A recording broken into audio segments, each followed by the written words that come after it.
A vida e a obra. A vida e a obra são uma espécie de enigma. Um enigma posto pelas fins que nós trazemos dentro, as fins que coube a cada um. Vai-se vivendo, o enigma vai-se revelando, na vida e na obra. É um novelo com um fio de várias cores. Estão sempre a mudar, vai-se desdobrando e elas aparecem. Cada cor é sempre uma surpresa, mas já estava lá.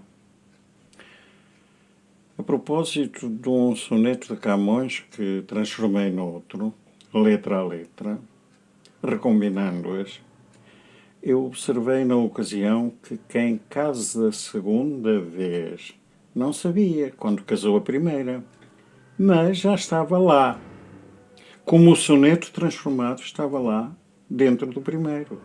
A obra está lá desde o início da vida. Obra de arte, ou outra obra qualquer, começa-se sempre com um modelo, como se começa a falar, com as palavras que já há, mas depois tantas maneiras de lhes dar forma própria, que é a própria forma de cada um, porque aos 14 anos há uns que imitam heróis, outros imitam textos, histórias. Está lá tudo desde o início, heróis e textos que se transformam de acordo com o tempo que os imita. Primeiro, tudo muito idílico. Os colegas dizem, não foste tu que fizeste.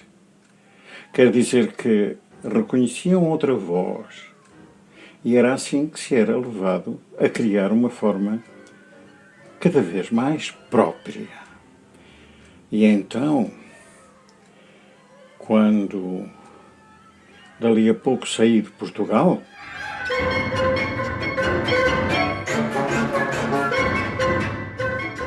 já com 23 anos, ou ainda com 23 anos, e a forma poética estava a começar a ganhar forma.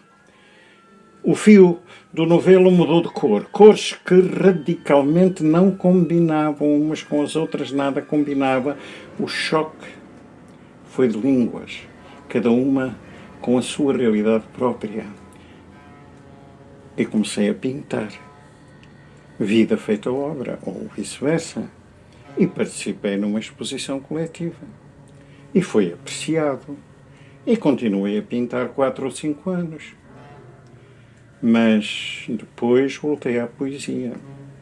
Conheci alguns poetas concretos alemães, não os mais notáveis, isso foi depois, muito depois. Essa poesia unia palavra e imagem, entrelaçava-as. O novelo engrossava, combinava, era aliciante,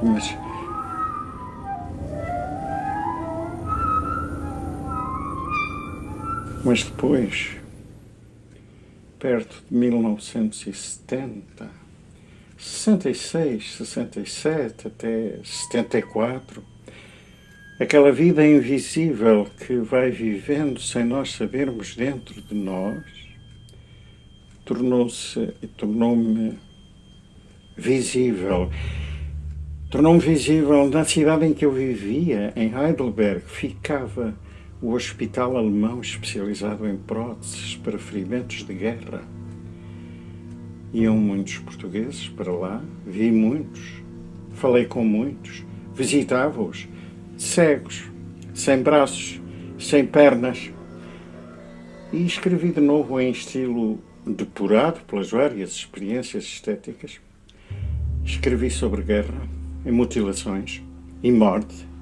Os primeiros livros de poesia, os meus primeiros livros de poesia são isso. Os poemas estão aí. Os soldados, onde os meteram, um deles tinha sido carpinteiro de caixões. Tinha ficado cego e sem braços. e contava histórias das burlas que se faziam com a madeira utilizada no caixão e ria muito. E isso arrepiava. A vida corria muito suja para dentro e depois para fora. E nessa altura eu já era refugiado e sem papéis. Embora continuasse a dar aulas, a universidade resistiu a várias pressões portuguesas e criou-se em mim a ideia do Homo sapiens, o homem na jaula, sempre. Quanto mais sapiens, mais dentro de qualquer jaula.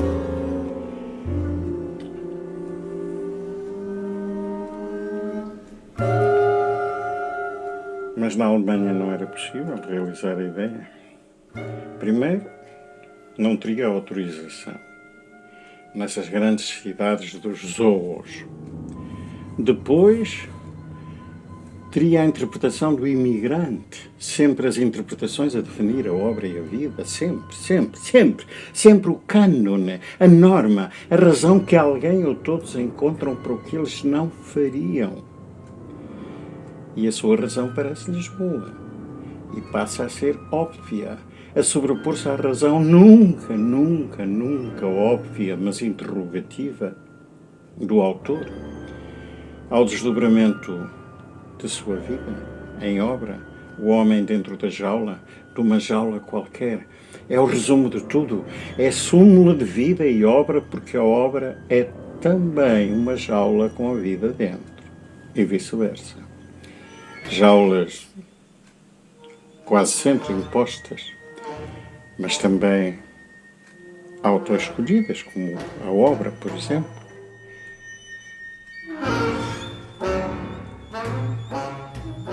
Chama-se, neste caso, performance. Isso é apenas um poema que não pode ser dito por palavras. Tem de ser escrito com o corpo. Escrevi muitos, arrisquei muito. Num deles quase me matava, a lesão ficou.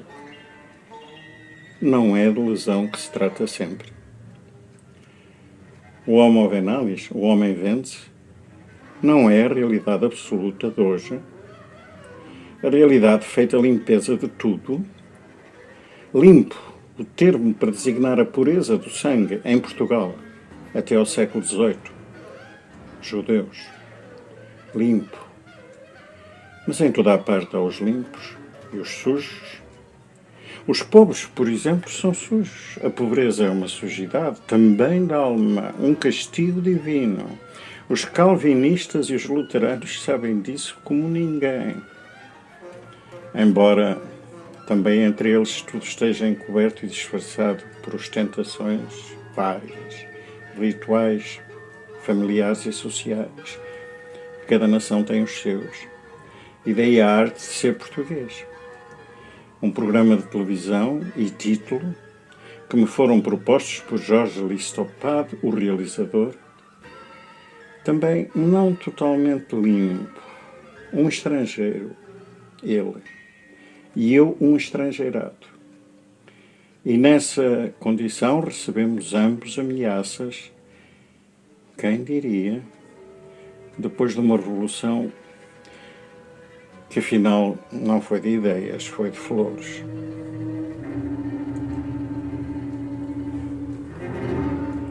Mas voltar como eu voltei,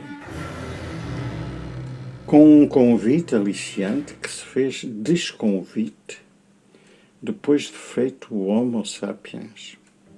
Um futuro professor da Faculdade de Letras da muito nobre e sempre leal cidade não pode meter-se numa jaula, claro. Claro, a razão invocada foi outra. Foi uma mudança curricular. As razões invocadas são sempre o disfarce da armadilha. Como hoje os despedimentos são flexibilização. Pelo menos cá. Mas não só. Só mais um pequeno tropeção, afinal, que me inspirou o discurso sobre o filho da puta. A obra é feita dos tropeções, ou então é pura retórica.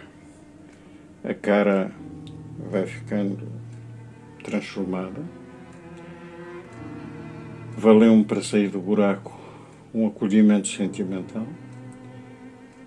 Sentimental, não retórico. Vale sempre. Até novo tropeção, outro tropeção, nódoas de todas as cores, nódoas visíveis e invisíveis.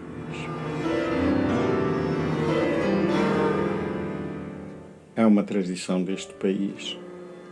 Armadilhas, buracos cobertos de ramos a disfarçar.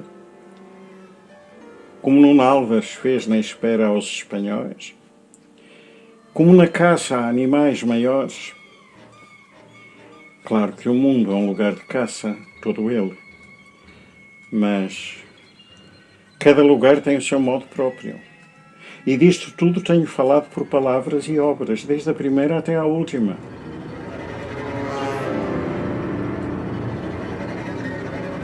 E disto fala também o meu tal livro, já pronto. Muito, muito, muito, muito trivial no assunto. E muito, muito, muito elaborado na forma. Enfim, o possível e o necessário, pelo menos, para tornar poética a banalidade. E o livro está a ser feito com carinhosos cuidados gráficos. E sabe-me bem este mimo, depois de tantos coices.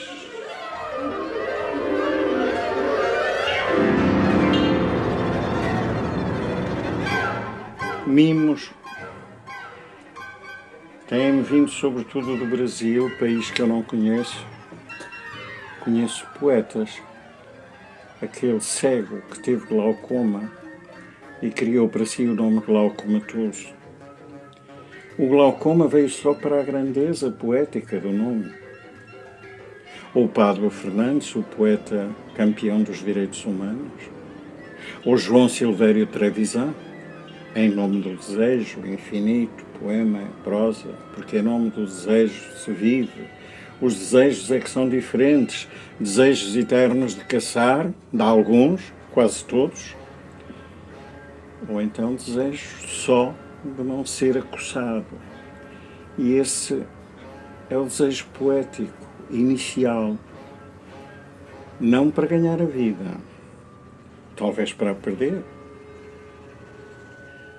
Shakespeare talvez nem seja Shakespeare. Homero era cego, mas não se sabe se existiu. O vídeo foi desterrado. Não se sabe porquê. Ezra Pound, preso numa jaula pública pela sua liberal pátria americana.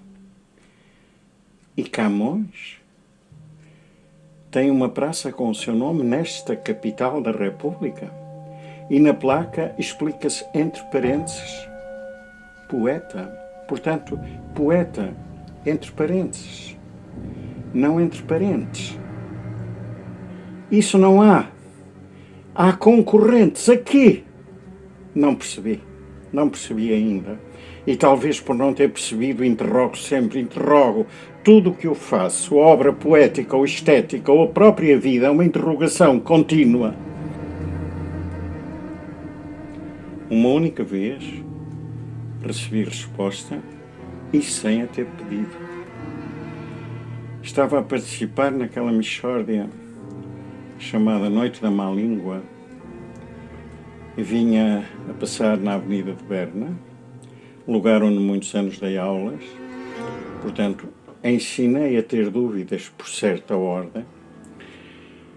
Vinha pouco depois do fim do muro do Jardim da Gulbenkian e um carro vindo na mesma direção travou junto de mim e a senhora que ia ao volante, que eu não conhecia, abriu a janela do meu lado e disse: aquele programa não é para si. E ante o meu pasmo e com certeza os meus olhos atónitos, acrescentou, já estava a reiniciar o arranque: eu sou a mulher do Eldouro. E arrancou. Nem no dia seguinte eu a teria reconhecido, tão rápido foi tudo. Era então a mulher do maestro Fernando Eldouro. Fiquei um pedaço atónito, sem perceber, mas saí mesmo da mixórdia.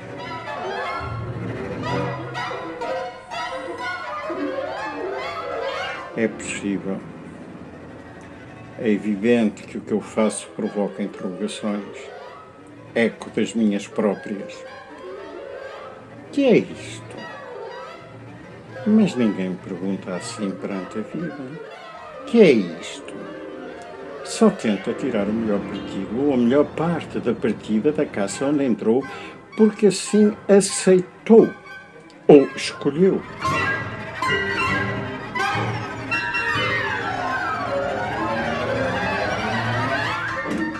Estes pingos de cera, podiam ser de azeite a ferver, formas de tortura. Eu falei quase sempre disso, sem lágrimas. Os momentos bons foram as pausas entre os pingos a cair na pele. Ante, por exemplo, lugares sem palavras nem ideias feitas, portanto sem pessoas. Os momentos depois de passar fronteiras de qualquer espécie. Uma viagem noturna de comboio, com a pessoa que vai connosco a dormir no beliche de cima. Ficar encostado a olhar pela janela e esperar que não termine. Nunca.